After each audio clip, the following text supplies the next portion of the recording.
اللہ میں نے کیسے نقش بنانے ہیں، کیا لکھنا ہے؟ فرمایا لکھو انی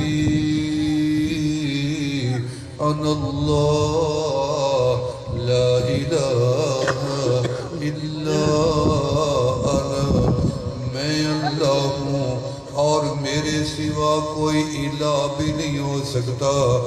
یا اللہ یہ تو لکھ دیا، آگے بھی کچھ لکھنا ہے۔ فرمایا ساتھ ملا کے لکھ دو محمد الرسول اللہ۔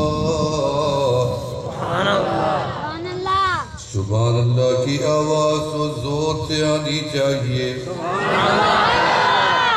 ایک درخت لگ گیا ایک دفعہ، پھر کہو سبحان اللہ، پھر دوسرا بھی لگ گیا، پھر کہہ دو سبحان اللہ، پھر تیسرا بھی لگ گیا، پھر چوتھا کہو سبحان اللہ۔ ہم چار یاری فرمایا 4 دفعہ کہہ دیا، 4 درخت لگ گئے۔ جب تک پروگرام چلتا رہے آپ سبحان اللہ کہتے رہیں گے، گھر جائیں گے، جنت میں آپ کا اپنا باغ تیار ہو جائے گا۔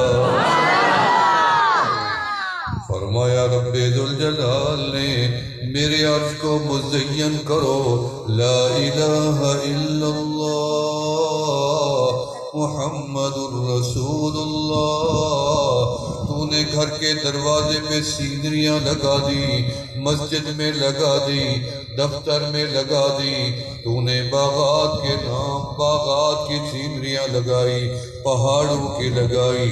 میرے رب نے جب جنت کو بنایا تو جنت کے دروازے کو سجایا، کس نام سے، کس تحریر سے؟